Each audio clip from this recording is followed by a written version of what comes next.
so welcome back to Lex Reads. So in today's video, we are actually going to be talking about some urban fiction books.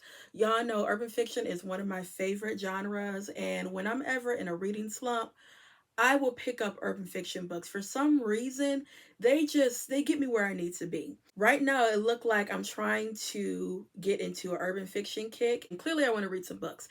Now, I have discovered I actually like listening to them better than reading them.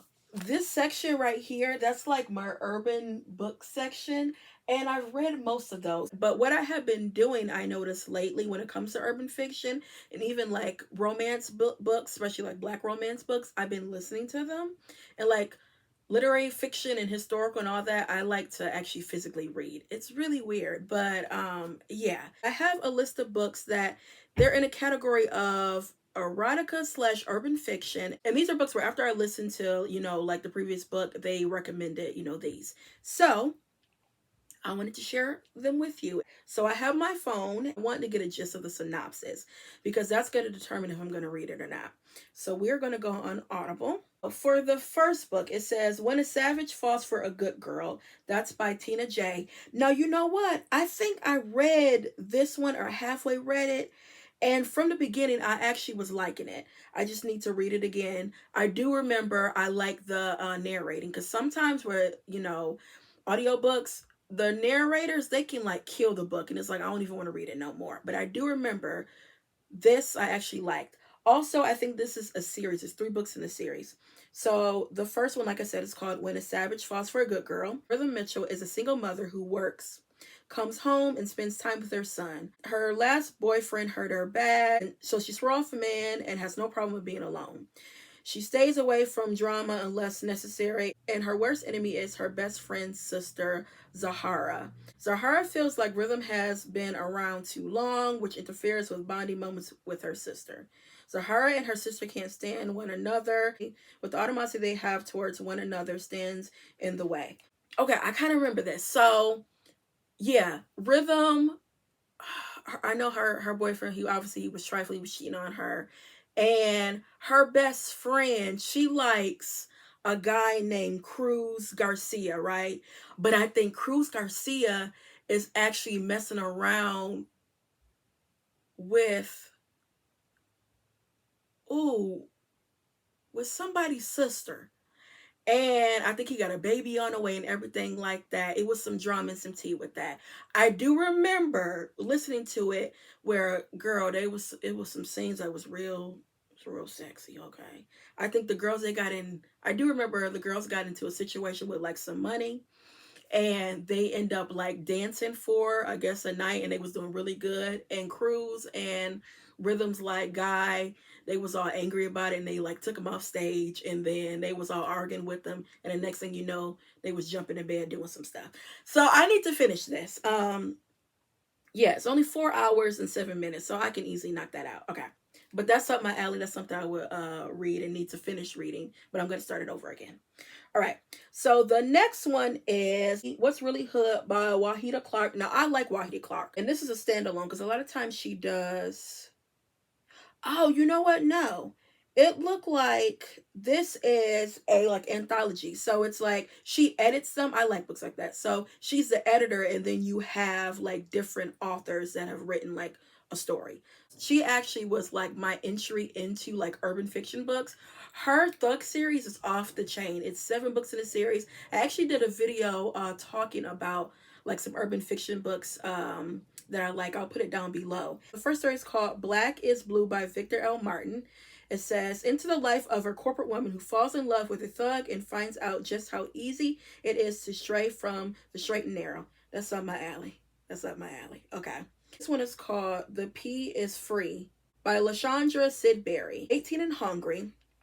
Will's only addiction to drugs is the money it makes, but Crystal changes all of that and shows him just how powerful a woman can be.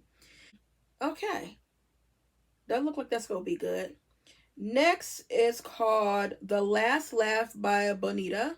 And it says, oh Lord, Bobo, a member of the infamous 8 Trey Street gang, learns that gang life isn't all cracked up to be as street wars take on whole new meaning.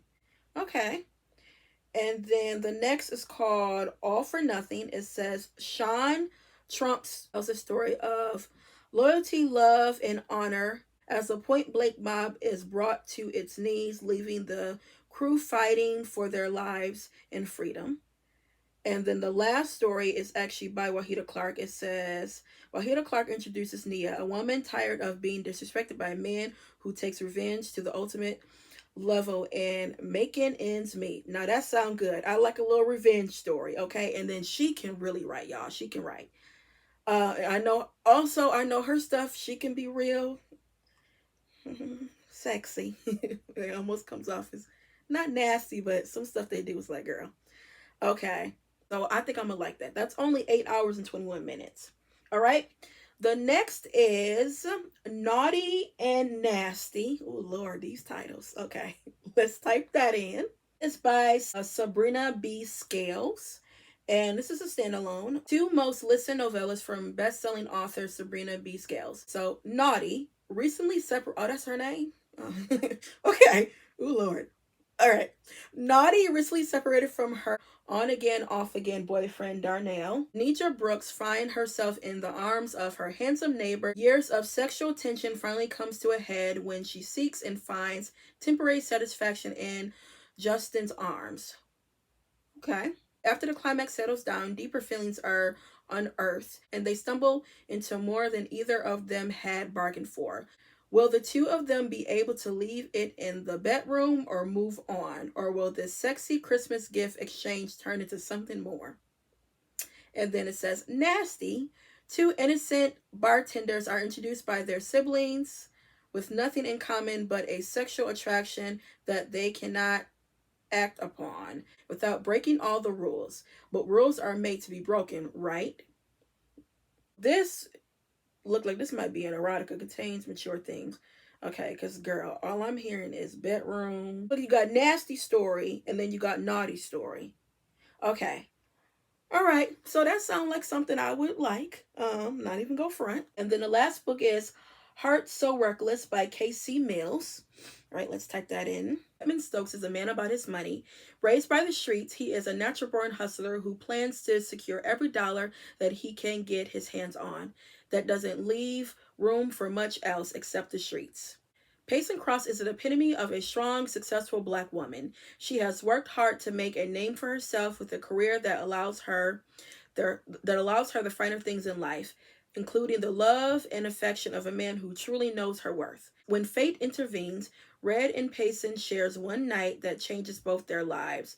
The burning question is, will that change be for better or worse? That cannot be determined until that one night ends and reality begins. All is fair in love and war, and one battle of the heart intertwines a war in your soul, making it a lot harder to simply just surrender to love. All right, that sounds good. It's only what, 8 hours? I'm gonna read all of these, obviously, and then after I read them, I'm gonna come back and give you guys a review of everything, okay? So, yeah, guys, and again, if you guys have heard of any of these books or read any of these, please let me know if you like them or not. Also, too, please give me more recommendations because I can always use more recommendations when it comes to urban fiction books because y'all already know, love them. So, yeah, guys, that's all I have for you, and I'll be back with more Black books.